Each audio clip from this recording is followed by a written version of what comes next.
Bismillahirrahmanirrahim. Alhamdulillahi rabbil alamin. Wassalatu wassalamu ala rasuli rabbil alamin. Nabiyyina Muhammad wa ala alihi wa sahbihi ajma'in wa ba'du. Sesi tanya jawab pagi Sabtu 25/12/2021 bersama dengan 20 Jumadal Ula 1443. Siri kita ini ialah siri yang ke-55.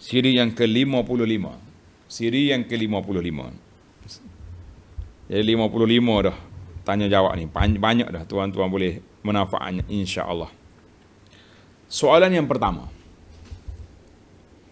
Boleh ke orang yang belum menunaikan haji atau umrah buat badal haji, upah haji kepada keluarga dia, ayah dia ke siapa-siapa? Boleh ke tak boleh? Jawabnya, mengikut mazhab Syafi'i, saya tak ambil lah yang khilaf-khilaf tu payah. Mengikut ulama mazhab Syafi'i dan juga Hambali, bahawa orang yang belum lagi haji untuk diri dia sendiri, termasuk juga orang yang belum umrah pada dirinya, maka umrah yang pertama, first dalam hidup dia tu, mesti dia kena buat untuk dia dulu. Tak boleh buat pada orang lain. Jadi jangan kita, aku nak buat kaya dulu lah, tak boleh. Kita kena buat kepada siapa? Kepada kita dulu. Mana dalil? Dalil hadis Ibnu Abbas radhiyallahu anhuma. Nabi SAW dengar seorang sahabat berkata, labbaika an Syubrumah. Aku datang mengerjakan haji ataupun umrah ini kepada Syubrumah. Nabi bertanya dia, wa man Syubrumah? Siapa dia Syubrumah tu? Dia kata, saudara aku ataupun keluarga dia. Nabi bertanya dia, af hajajta an nafsik? Pernah haji tak untuk diri kamu sendiri? Dia kata, tak lagi. Nabi kata, hujjah an nafsika, ambil haji pada dirimu dulu, kemudian baru kamu haji kepada Syubrumah. Hazal hadis rawahu Ahmad wa Abu Dawud wa Ibnu Majah. Dan hadis ini alhamdulillah sahih. Maknanya kita tak boleh buat. Tapi ada juga orang salah faham. Saya nak pergi umrah. Umrah ni, umrah yang kali ke-10 dah ni. Boleh tak boleh? Atas kapal terbang kita niat terus pada ayah kita. Jawabnya boleh. Maksud dianya, bukan umrah kali ni, orang yang belum, sebab haji dengan umrah ni wajib dia sekali ya seumur hidup. Kalau kamu pernah umrah dulu, 10 tahun dulu ke 5 tahun dulu, hari ni nak pergi, terus kepada nak buat haji, nak buat umrah kepada keluarga, boleh dah. Tidak kata kena pergi pertama, first ni, kena buat untuk kita dulu, lepas tu baru ayah lah. Itu untuk orang yang belum pernah dalam hidup dia mengerjakan umrah. Belum pernah mengerjakan haji, baru tak boleh. Soalan yang kedua, adakah makan yang diberi pada anak isteri termasuk dalam kategori sedekah? Kita kata na'am, sedekah. Bahkan sedekah itu adalah merupakan sedekah yang wajib. Sebab apa sedekah wajib? Sebab isteri, wajib atas suami beri nafkah kepada isteri. Wajib, bukan sunat tu. Dan wajib kepada bapa juga beri sedekah, beri nafkah kepada anak-anak. Jadi kita kena, maka dalam hadis Nabi SAW bersabda, hadis ini sahih diriwayat oleh Imam Muslim daripada Thauban maula Rasulullah SAW. Nabi kata apa? Afdalu dinarin. Dinar, makna dinar itu duit lah. Duit yang paling afdal kita gunakan apabila yang dia dinar, yunfiqur rajulu dinaran yunfiqu ala iyalihi. Yang terbaiknya duit yang kita nafkahkan kepada keluarga kita. Sebab itu nafkahnya wajib, bukan sunat-sunat tu. Maka habis, jadi sedekah tu sedekah yang wajib. Dinar yang terbaik. Dalam hadis Bukhari, hak ni jelas lagi ni. Jelas lagi. Dan juga Muslim daripada Sa'ad bin Abi Waqqas radhiyallahu anhu, qala sallallahu alaihi wasallam, innaka lan tunfiqu nafaqah. Mu tak bagi satu mana-mana nafkah yang kamu mengharapkan pahala daripada Allah Ta'ala, kecuali kamu akan diberi pahala oleh Allah, hatta ma taj'alu fi imra'atik. Sehinggalah makanan yang kamu suap dalam mulut isteri kamu itu pun sedekah juga. Maka dengan ini, para pelajar sekalian, suami, bapa, kalau kita ada rezeki lebih sikit, perluaskanlah kepada anak isteri itu. Sekali-sekala beli kuih-kuih yang sedap-sedap, beli kek ke, beli makanan-makanan yang berkhasiat, yang lazat, yang menjadi kegemaran anak-anak kita. Eloklah, jangan bakhil. Ni kawan-kawan belanja sedap, anak-anak sendiri makan orang panggil jilat jari lah, tak bagus. Allahu Akbar. Sebab itu kita rasa sedih sangat-sangatlah bila maklumat yang diterima, ada sebahagian suami ke, bapa ke, tidak bertanggungjawab dengan anak-anaknya. Allahu Akbar. Kadang-kadang dia biar bini dia tu, mentang ke bini dia ada kerja, dia lepas ke isteri dia tanggungjawab nafkah anak-anak. Tak boleh. Tanggungjawab nafkah ni atas bapa. Dia ada bini, mak dia ada duit dia, itu cerita lain. Tapi tanggungjawab, soal tanggungjawab, integriti, mas'uliyah, kewajipan nafkah tu tak boleh lepas gitu ya. Cuma isteri yang ada kerja, dia ada duit, dia ihsan ya tu, dia beli baju pada anak, beli makanan, itu dia panggil ihsan daripada ibu. Kalau nak kira wajib atas bapa. Kecuali bapa dia tak ada kerja sungguh. Banyak kan hari ni Allah Ta'ala rezeki dari dalam. Suami tak ada kerja tetap, bini pula kerja tetap. Cikgu ke, ustazah ke, pegawai-pegawai ke, suami dia bertaraf pemandu dia, tak apa. Kita kongsi-kongsi lah pahala tu. Jadi isteri kalau dia bagi, dia beli makanan nafkah, dia juga menjadi sedekah kepada suami dan anak-anak. Tak rugi puan, jangan takut. Oh, kalau macam ni rugi. Apa yang ruginya? Kan? Apa yang rugi? Kata-kata tak ada rugi apa-apa. Soalan yang ketiga. Setelah menjadi satu fenomena, satu trend hari ini, sebahagian daripada awliya, wali-wali anak ni meletakkan mahar, hantaran kahwin yang terlalu tinggi sehingga membebankan pihak pengantin laki-laki untuk memenuhinya. Minta nasihat. Allahu Akbar. Kita kata tuan-tuan dan puan-puan, bapa dan ibu, kita nak kahwinkan anak kita dengan pasangan, bukan kita nak jual anak kita. Kalau kita nak jual, kita letak harga mahal. Kalau kita nak jual, boleh je kita letak harga mahal. Tapi ni kita nak berbesan. Budak ni nak ambil anak kita. Alhamdulillah. Berapa ramai ibu bapa yang anak dia tak dapat jodoh. Macam-macam dia jumpa ustaz, tolonglah doa biar anak aku dapat jodoh. Ada yang pergi cari bomoh pun ada juga, nak suruh boleh jodoh. Macam-macam mainan dah dia, nak suruh boleh jodoh. Tiba-tiba anak kita dapat jodoh, kita buat payah pula, buat mahal pula kepada menantu kita. Apa yang kita nak? Kita nak jual anak ke kita nak buat apa ni? Kita nak bermenantu. Saya kesian tengok, kadang-kadang budak ni baru habis mengaji, baru graduasi, boleh kerja pun tak tetap lagi. Tapi dia nak kahwin dah dua ni. Oh, letak harga mahal-mahal. Habis satu keluarga terpaksa kena bantu nak menyelesaikan masalah. Kita kata tuan, jangan. Banyak hadis-hadis yang menyebut tentang a'zamun nisa'i barakah aisaruhunna apa dia panggil maunah. Di antara berkat yang apa ni, isteri yang berkat itu apabila mudah dia punya urusan perkahwinan tu senang. Kita nak cari keberkatan, bukan nak cari glamour. Oi, tak boleh ustaz. Jiran sebelah ni, anak dia diploma pun 10,000 hantaran. Anak saya you, takkan tak 20.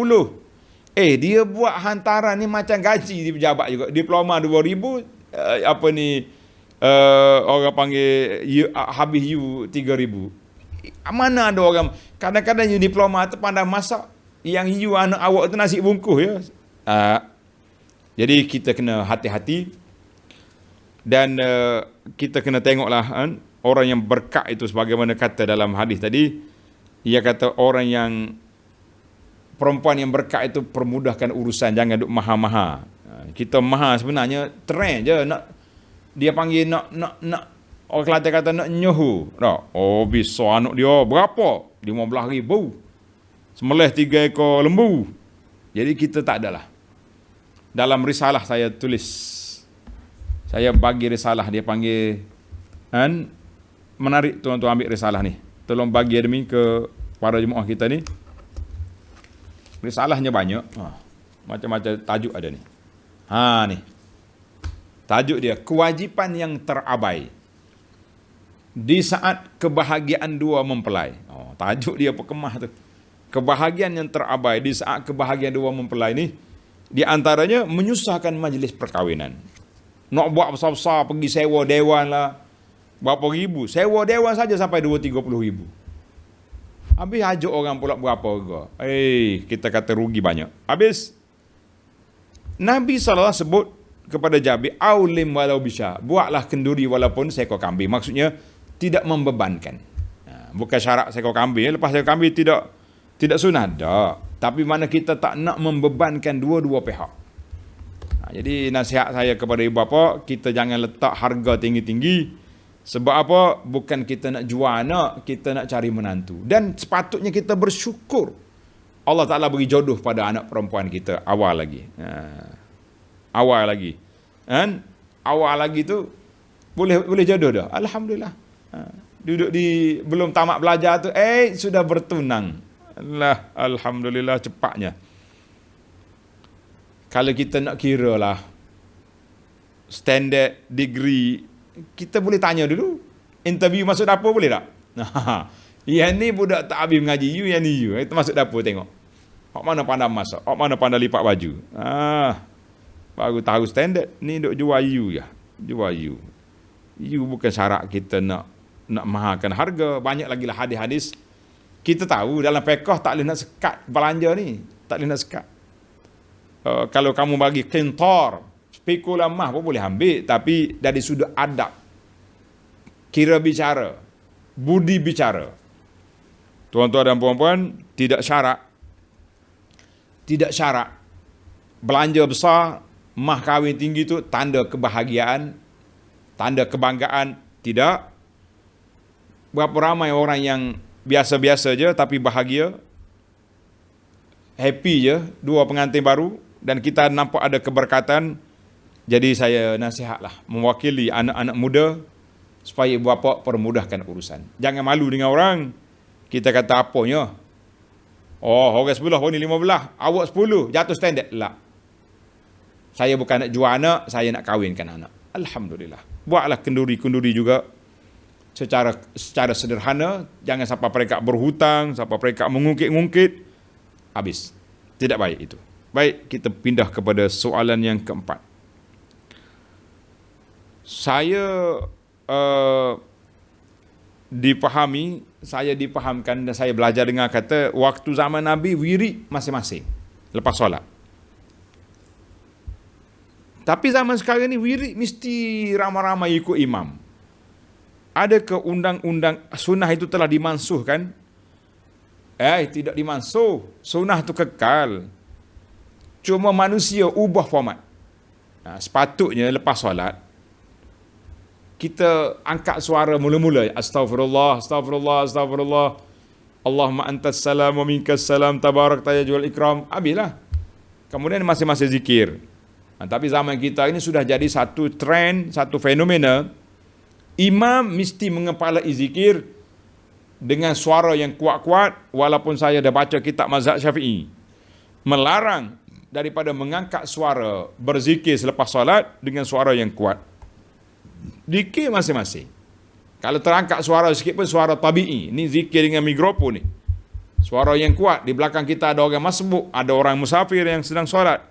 Jadi macam-macam ada. Jadi tidak ada mansuh, yang adanya ditukar format oleh sebahagian daripada ahli ibadat.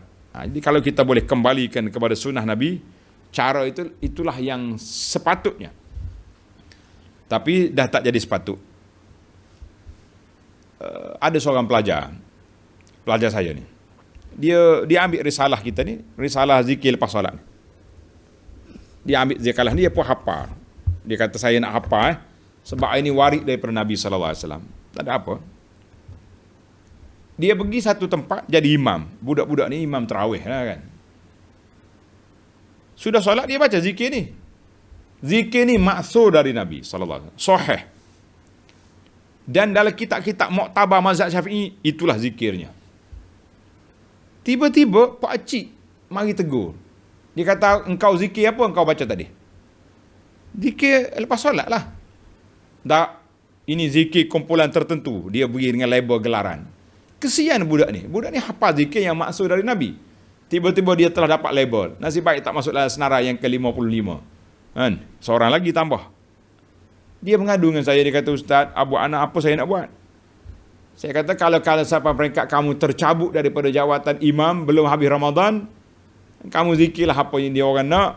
Kamu mengadulah kepada Allah Azza wa Jalla, Ya Rabbi, aku nak ikut sunnah, tapi masyarakat sini tak ikut sunnah. Tapi kalau kita gagah, kita imam tetap, ajarlah masyarakat mengikut sunnah Nabi SAW.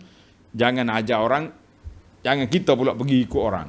Jadi saya bimbang jaga terpelajar ni, dah lah dia cari rezeki. Kan? Kena halau keluar dengan sebab zikir sunnah ni, kena halau dipecat oleh orang sebelum habis Ramadan, nanya dia.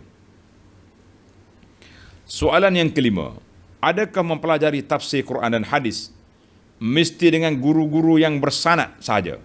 Sebab ada seolah-olah orang kata wajib kena ada sanad. Kita kata na'am, sanad itu penting. Dan kata orang al-isnadu binad-din, sanad itu termasuk dalam urusan agama. Kalau tak ada sanad, orang boleh cakap apa yang dia nak.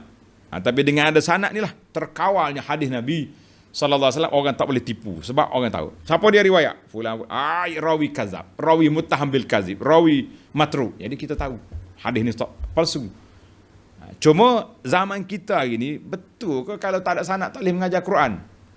Saya tengok guru-guru Quran yang pandai kita hari ni, tuan-tuan, yang duk belajar kitab Muqaddam, tak ada sanad pun. Sanad dia nya Syekh Muqaddam tu mengajar dalam TV, itu je sanad dia. Dan kalau orang ada sanad pun sebutan tak betul juga. Dia ada setengah. Saya tak kata sanad tak penting. Penting, tapi bukan syarat orang nak mengajar Quran mesti kena ada sanad. Orang nak mengajar hadis 40 kena ada sanad. Kalau tak ada sanad tak boleh mengajar. Lah, tidak syarat. Ada sanad pun kadang-kadang dia bagi kertas sanad ya. Syarah hadis dia pelik-pelik juga. Nah, kita kata bukan semestinya. Tapi kalau ada sanad itu kredit. Terbaik. Tapi janganlah guna sanad itu untuk apa? Untuk nak menyekat orang lain. Jangan. Hanya ingat cerita sanad ni macam-macam, tuan-tuan. Pengalaman saya. Dia kata, Abu Anas ngajar kita tak ada sanad tak? Saya kata, saya ada tauliyah. Pejabat agama bagi. Tak ada sanad. Jadi bila orang duk tekan sangat, dia duk perli kita tak ada sanad, saya pun keluar sanad saya. Sanad kita daripada sampai kepada imam hadis. Lepas pada tu senyap. Dia ingat ke orang yang tak bagi sanad, tak pototir sanad ni tak ada sanad sekali. Jadi alhamdulillah saya kumpul juga waktu belajar dulu sanad-sanad daripada berbagai jalur. Ada sanad melalui Ahlul Bait, Habib-habib, ada sanad melalui Syekh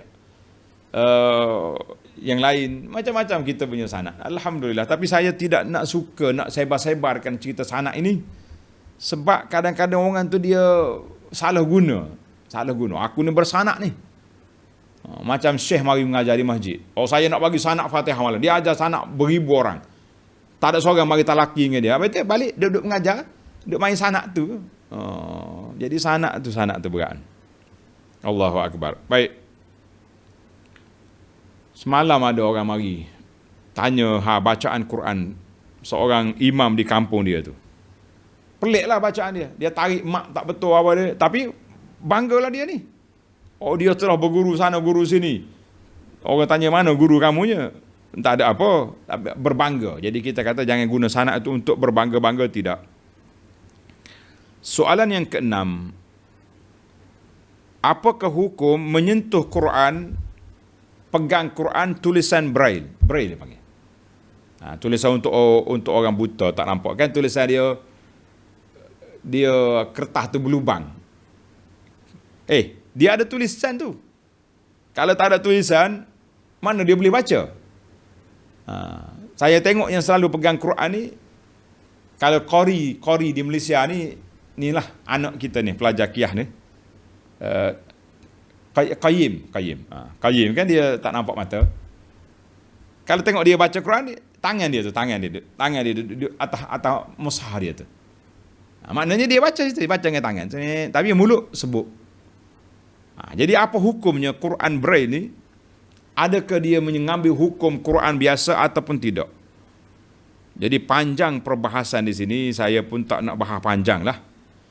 Tuan-tuan boleh tengok dalam jawapan panjang, di dalam jawapan Mufti Wilayah. Tulis Mufti Wilayah. Mana dia punya nombor ni, nombor Al-Kafi lil Fatawa ini. Jadi dalam jawapan Mufti Wilayah ni senang ya, saya bagi ringkaslah keputusan. Dia kata mushaf Al-Quran dalam bentuk Braille adalah tetap dihukumkan sebagai mushaf. Maknanya label dia label Quran macam biasa juga. Disebut dalam Hasyiah Al-Jamal, Al-Syihab Ar-Ramli ditanya, adakah haram penulisan Al-Quran yang mulia dengan tulisan Hindi, tulisan huruf India ataupun selainnya? Maka beliau menjawab bahawa ia tidak diharamkan kerana ia menunjukkan kepada lafaznya yang mulia serta tidak ada perubahan padanya. Ini berlainan dengan terjemahan dengan selain Arab kerana padanya ada perubahan. Maka kesimpulan daripada penulis ni, daripada penjelasan di atas dapat dipahami bahawa mushaf Al-Quran yang ditulis dengan tulisan Braille turut dikira seperti mana hukum mushaf Al-Quran biasa. Jadi kita tahu walaupun huruf dia berbeza, berlubang-lubang itu, kalau kita jamah atas tu, kita sentuh tangan kita, ada dia punya lubang-lubang itu. Kita tak erti sebab kita tak belajar, tapi saudara-saudara kita yang kafif, yang tak nampak mata ni, dia tahu dengan tangan dia tu dia boleh baca Quran. Jadi kesimpulannya, Quran tulisan Braille ni sama dengan tulisan mushaf kita, maknanya kesucian dia tu sama. Suci dia tu sama. Tak boleh kita kata ni Quran tulisan ni lah. Jadi kita kena hormat kepada Quran, letak Quran di tempat yang baik, letak Quran di tempat yang mulia. Nak sentuh dia juga mengikut dalam majoriti ulama kena ada wudu. Khilaf lah masalah wudu tu. Saya tak nak sebut khilaf ni, saya nak sebutnya kedudukan Quran Braille ni sama dengan kehormatan dia, sama dengan Quran mushaf biasa. Sebab orang boleh baca Quran. Awak tak pandai tapi saudara kita yang buta tu dia boleh baca. Sebab dia mengaji Quran dia tu. Alhamdulillah. Jelas kepada kita para jemaah sekalian. Kalau nak perbahasan panjang tengok dalam huraian di pejabat mufti tu ada.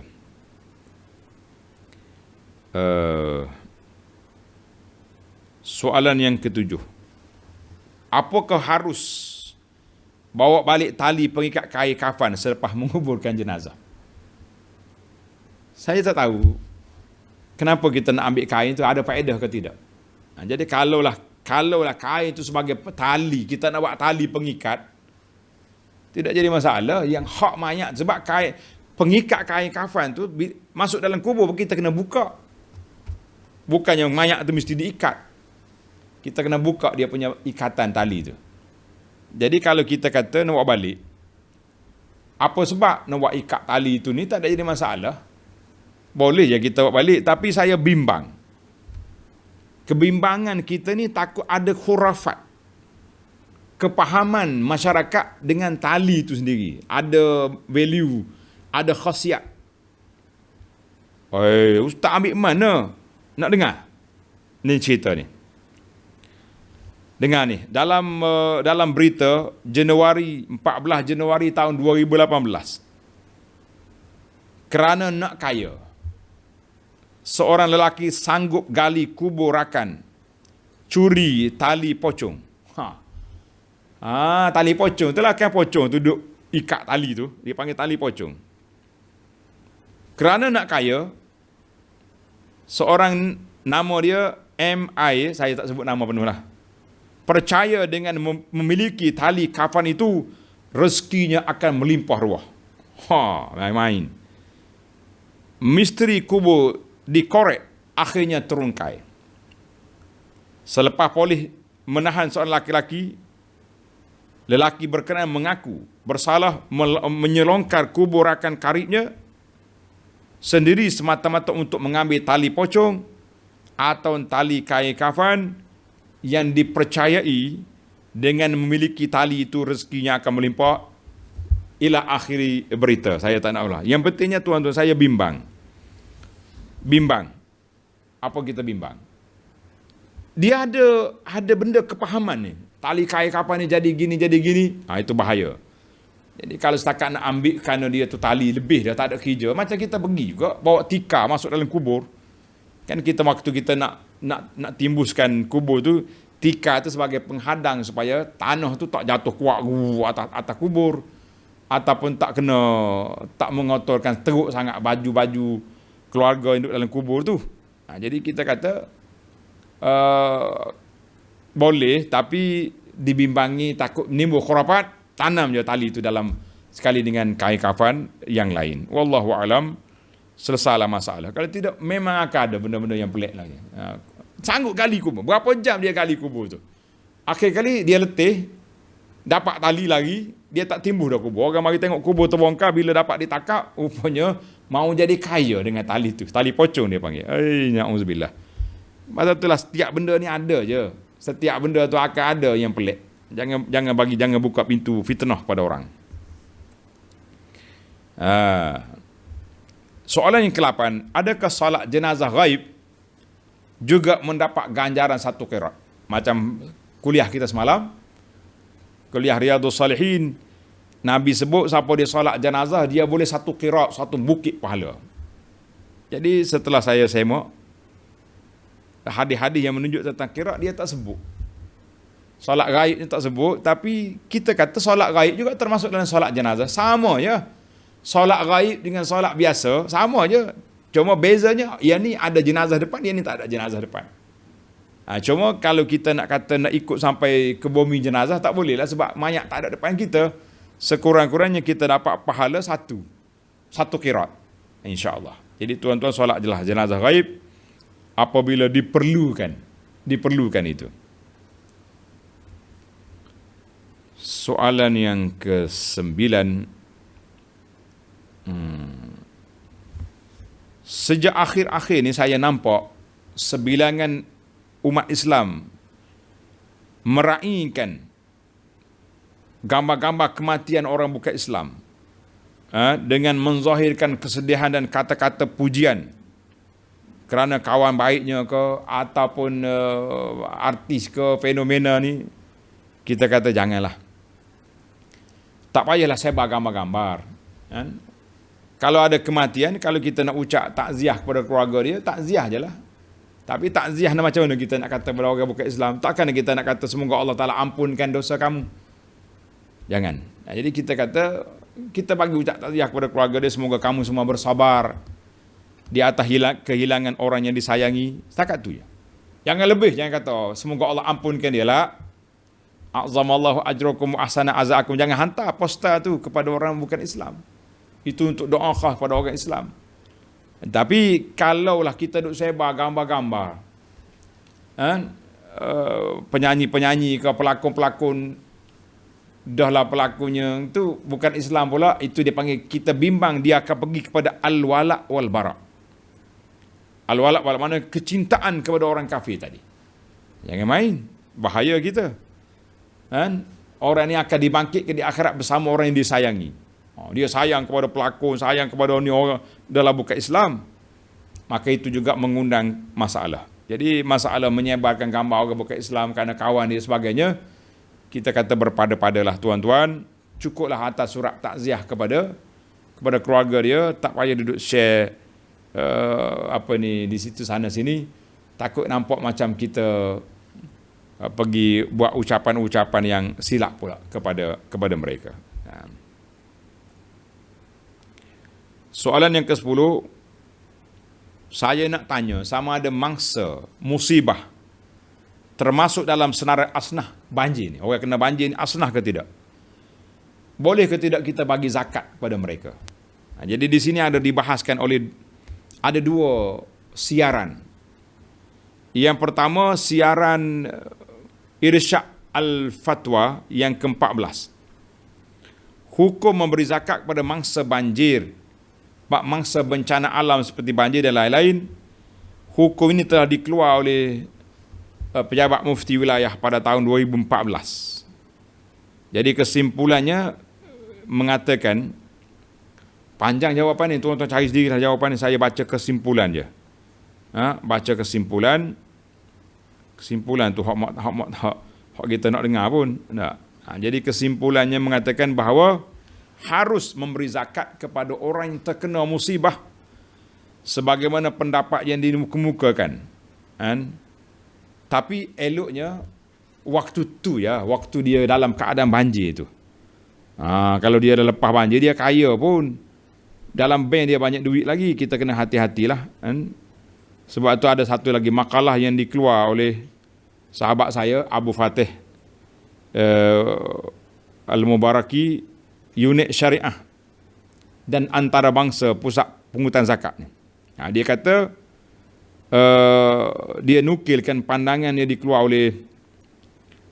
oleh Syekh Yusuf Al-Qaradawi dalam kitab dia Fiqhuz Zakah, muka surat 2 halaman 622, dalam bahagian kelima bab asnaf al-gharimin, beliau menyatakan mereka yang terlibat dengan krisis bencana alam adalah tergolong dari golongan asnaf al-gharimin, mana orang yang berhutang. Terlebih khusus untuk digolongkan dalam asnaf gharimin adalah mereka yang dikejutkan dengan bencana alam yang menyebabkan mereka hilang sumber pendapatan yang diperlukan dan menyebabkan mereka terpaksa berhutang kerana keputusan sumber ketika bencana. Mana waktu bencana tu duit dia habis, rumah dia pun rusak, barang-barang dia rusak, maka disebabkan keperluan mendesak boleh diberi. Jadi daripada kesimpulannya, boleh kita beri zakat itu, tapi cadangan agihan, ini penting ni. Cadangan bentuk agihan bagi mereka yang ingin berniat memberi zakat kepada mangsa banjir, khususnya bila kita tengok orang ni orang miskin, rumah dia pun rumah yang lama, rumah buruk, jangan pergi banglo 5 tingkat, tak? Rumah-rumah besar, kereta depan rumah dia pun ada 10 buah, kena banjir semua, lain. Tapi walaupun macam mana pun, pada saat itu kita boleh beri makanan kepada dia, boleh beri bantuan kerana dia yang diperlukan ketika itu. Tapi ada pun penerusan, ini cadangan agihan. Bagi mereka yang ingin berniat memberi bantuan zakat, disarankan agar menyampaikannya dalam bentuk wang. Ini adalah lebih menepati kehendak zakat dan memenuhi keperluan semasa kerana kos baik pulih, pembangunan semula dan segala bentuk berkaitan bencana, pasca bencana adalah melibatkan soal keuangan. Tepat sekali. Jadi saya tengok keuangan.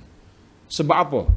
Sebab kita walaupun sudah bersih rumah, tapi peti air rusak, mesin basuh punah, alat-alat yang kita ada pun tenggelam air rusak habis. Jadi banyak lagi nak ganti semula. Jadi eloknya kita bagi duit biar mereka beli alat-alat yang telah rusak itu. Cadangan yang kedua, jika ingin membantu dari aspek barangan dan keperluan atau makanan, lebih utama agar diniatkan sebagai sedekah fi sabilillah ataupun infak umum. Jangan terlibat dengan zakat.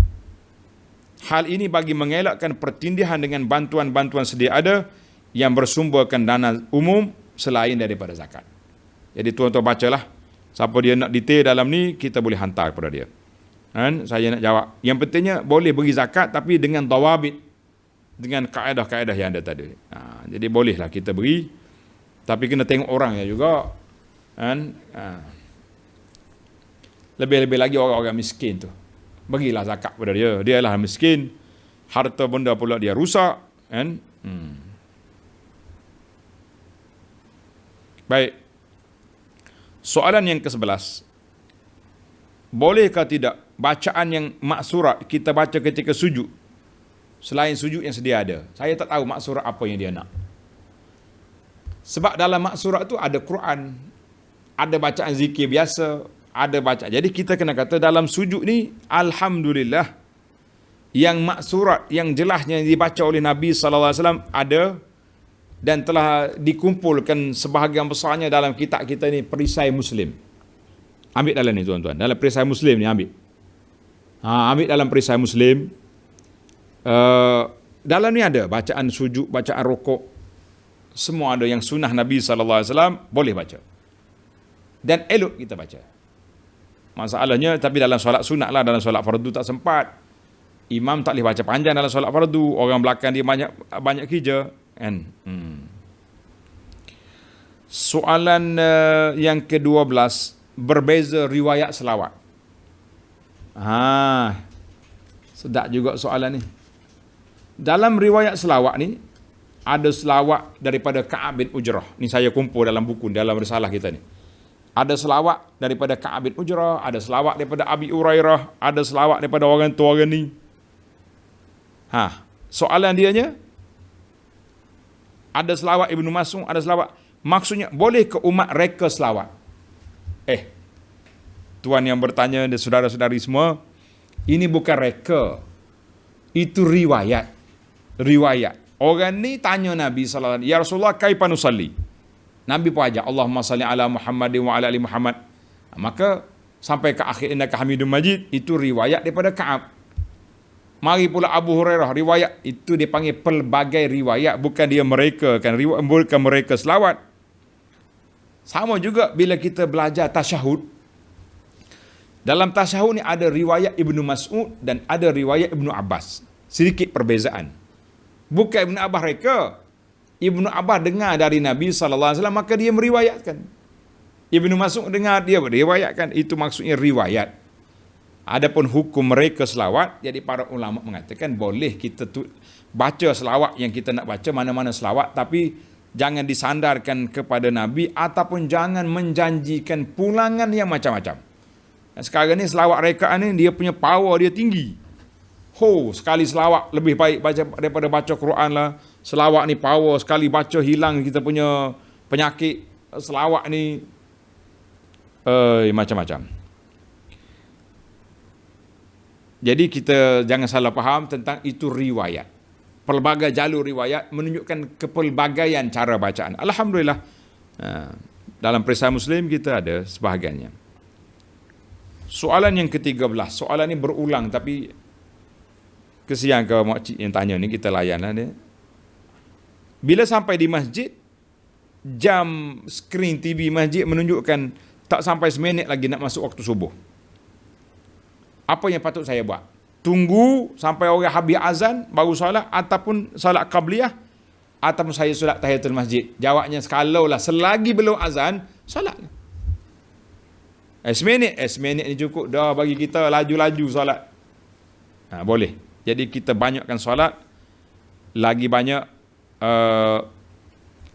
pahala.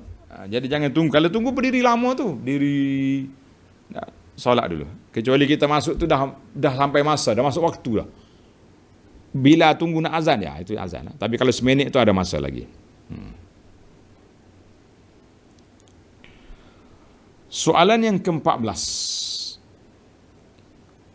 Masalah OKU, orang yang pekak dan bisu, yang tak tahu apa-apa bacaan dalam solat, hanya mengikut pergerakan imam.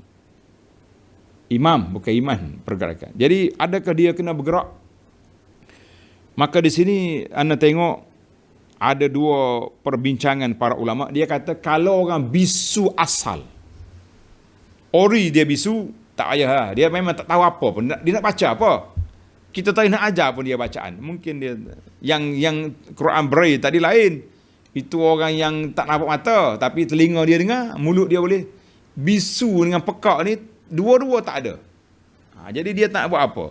Jadi ulama mengatakan, kalaulah dia tu bisu ori, asal lagi bisu, jadi tak ada apa lah. Dia ikut imam je lah. Sah lah solat dia tu. Tetapi kalau dia bisu baru jadi, contohnya dia pernah normal, dan dia dengar ada Quran, dia sudah baca, Fatihah dia kena dah baca, tiba-tiba accident. Dia jadi tak tahu apa, tak nak cakap. Ketika itu dia kena bergerak mulut. Walaupun tak bunyi suara yang baik, bergerak juga. Menandakan dia tu baca Quran. Dia baca Al-Fatihah. Itu wallahu alam. Kalau nak panjang, tuan-tuan pergi dalam jawapan kepada mufti wilayah ni. Dia rajin sungguh dia mufti zaman Dr. Zul lagi ni. Irsyad Fatwa yang ke-418. 418 nombor dia tu. Jadi alhamdulillah kita naklah sahabat-sahabat kita yang duduk di jabat mufti tu bantu Ashabus Samahah, sebar-sebarkan kita fatwa-fatwa ataupun perbincangan-perbincangan ulama tu. Barulah dapat faedah masuk dalam internet. Biar lajulah. Jangan tak laju pula. Jadi orang nak cari payah. Baiklah. Timbul lagi soalan yang ke-16. Adakah Nabi diutuskan juga untuk menyampaikan Islam kepada makhluk asing? Dia panggil alien. Makhluk asing. Saya kata saya tak tahu dia. Kerana sebahagian orang barat mendakwa berjumpa dengan alien. Saya kata tak tahu alien tu berapa benda. Kalau dia jin, na'am. Sebab Allah Ta'ala sebut dalam Quran, wa ma khalaqtul jinna wal insa illa liya'bud. Aku tak ciptakan jin dan manusia. Tak ada, kalau makhluk asing tu jin, maka dia masuk. Kalau dia temunggal lain, saya kata wallahu alam. Saya pun tak tahu, tak jumpa dengan alien ni. Kan? Kita kata wallahu alam. Baiklah, sebagai penutup, ramai orang tanya tentang apa maksud status Abu Anas jangan bergembira bersama kumpulan yang mendakwa Tuhan ada anak. Saya kata ada satu kumpulan hari ini sibuk ni menunjukkan kasih sayang, bagi coklat lah, pakai baju merah, pergi sana sini. Kita kata tuan-tuan jangan bergembira dengan mereka sebab dia tu agama. Dia kata Tuhan ada anak. Kita orang beriman, kita kata Nabi Isa tu Isa Abdullah wa Rasuluhu. Nabi, kita hormat pada Nabi Isa. Cuma tarikh kelahiran Isa pun tak betul. Dia kata 25 ni musim sejuk. Sedangkan dia pada lahir musim panas. Panjanglah dia punya perbahasan. Tuan-tuan boleh tengoklah dalam huraian kita yang lepas-lepas. Cuma nasihat kitanya supaya jangan jangan happy salah dengan mereka. Kita bimbang, takut kita bergembira dengan pandangan mereka yang mengatakan Isa tu anak Tuhan. Jangan duduk main benda macam tu. Baik. Ni ada juga dalam pandangan ulama mengatakan harus ucap. Kita kata kalau perlu selamat hari Natal ke apa benda, kalau perlu, contohnya keluarga dia semua Kristian, kalau dia seorang masuk Islam, nak ambil hati mak ayah dia ke, nak mendekatkan dia kepada mereka, mudah-mudahan dia boleh dakwah, bolehlah. Tapi kita yang tak ada keluarga, kawan pun tak ada. Kalau ada kawan pun dia tahu dah kita orang Islam. Dia tak paksa pun kita ucap dia. Berapa ramai pendakwah-pendakwah yang non-Muslim asalnya. Saya tak sebut nama lah, ramai sahabat-sahabat kita. Firdaus ke contohnya. Dia kata aku ada family yang ni. Tapi aku tak pernah ucap pun. Mereka pun tak pernah marah dengan aku. Tiba-tiba kita yang tak ada family, yang yang Kristian, tak ada, tapi tersengih pagi-pagi, awal-awal lagi, pagi buta lagi, duduk tulis di Facebook. Untuk apa kita tulis? Dia kata ada keharusan, tapi ada ulama kata tak harus. Jadi kalau ada bantahan, lebih elok kita jauhkan diri daripada masuk terjebak dengan perkara-perkara yang boleh mengundangkan masalah kepada kita. Boleh mengundang masalah kepada kita. Jadi nasihat saya, berhati-hatilah tuan-tuan dengan masalah yang terlibat dengan agama. Kalau budaya lain, tadi ada orang tanya, dia kata, Ustaz, apa beza orang pakai sari dengan orang pakai topi merah? Saya kata yang pakai sari itu budaya dia. Orang Islam pakai juga. Macam orang baju Melayu kita ni. Tak ada masalah. Tapi yang baju merah itu simbol kepada agama itu. Itu yang tidak boleh. Jadi jangan bermudah-mudah kita dalam masalah ini. Walaupun ada khilaf ulama, tapi keluarlah daripada khilaf tu. Dan kalau tidak ada keperluan, kenapa kita nak mengucap? Kalau kita ucap dia, orang masuk Islam berduyun-duyun mari. Okeylah. Ada pulangannya. Tapi kalau kita ucap pun, kita juga tersengih. Tak ada apa. Tak payah ucap. Kalau ada member kita yang agama ini nak nyambut hari, kita kata semoga you happy hari ni, sehat, molek, jauh daripada bencana, daripada COVID dan sebagainya, lain. Tapi jangan kait dengan agama. Wallahu alam. Tamatlah perbincangan kita untuk kali ini. InsyaAllah kita sambung lagi dalam siri yang akan datang. Siri yang akan datang, InsyaAllah.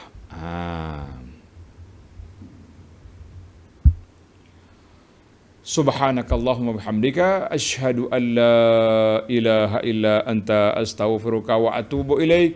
Wa sallallahu ala nabiyyina Muhammad wa ala alihi wa sahbihi ajma'in walhamdulillahi rabbil alamin. Wassalamu alaikum warahmatullahi wabarakatuh.